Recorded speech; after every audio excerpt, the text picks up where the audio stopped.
Uncertain if sharing my thoughts are good or bad. Let's see. This episode is not sponsored by Seek Discomfort. They just gave me a shit ton of sweaters, so I have a lot. I am not a political commentator, although I will act as one here today. I was eating with my friend Jessica, who just left back to Canada, who I met in Thailand by way of couch surfing. And we were eating at this cafe, and there was these two guys sitting, older men in their 50s, 60s, sitting behind us. And I always harass people and ask them what language they're speaking, if I don't know it or whatever. Just like to harass people in general. I've talked to a lot of fucking people in my day. I'm kind of an expert on this field of people and behaviors and personalities and systems of corruption. Not just talking about government, just everywhere, at the schools, in your job, in your family.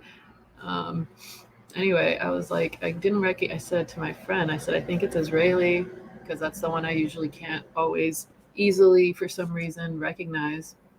That and like some Scandinavian languages are hard for me to recognize. Anyway, so she went to the bathroom. One of the guys had gone to the bathroom, and I asked him, hey, where are you guys from?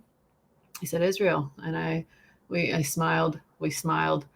I said, what do you think about the war? Because fuck it. I have the source at my fingertips. Of course, I'm going to talk about it. I know how to talk very peacefully.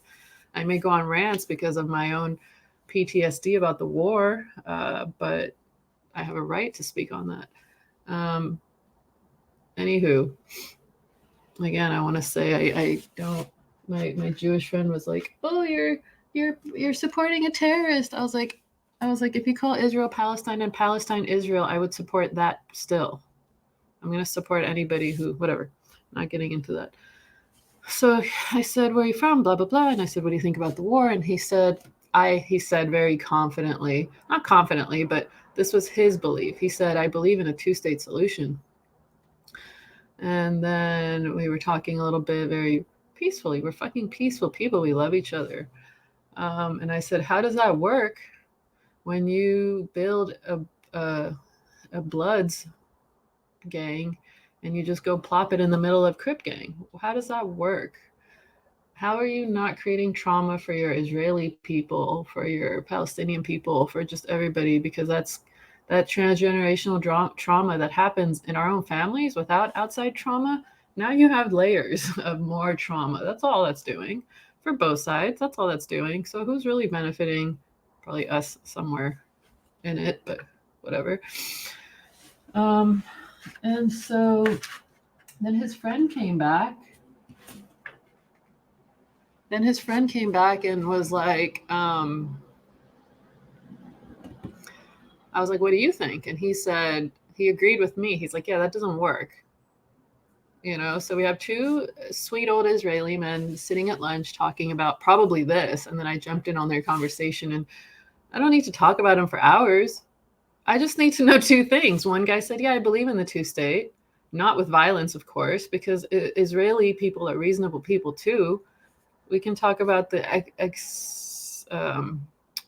extremists of all fucking religions, the Catholic molesters, the Christian, whatever the fucks, the Islamic blow me up, blow myself up for the cause, the fucking Jewish, I don't know what the fuck they do. So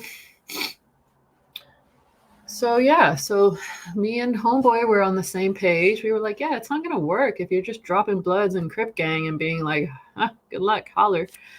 That's never going to work. You can bully your way around, but usually the bully that bullies a lot and gasses out, I don't know, man. I want to believe in the world of karma. We'll just see what the fuck happens. The collateral damage is sad, and it's disgusting that in 2023 this is what the fuck we do. But it's not surprising, because here's my pointer that I've been talking to people about. If we can't even get along in the family system, if we can't even get along with my homies in the group The Far Side, if we can't even get along with my homies in the group The Yes Theory because there's too many personalities, if you can't get along with people at your job, if you get triggered by your fucking parents, you think countries are going to fucking get along?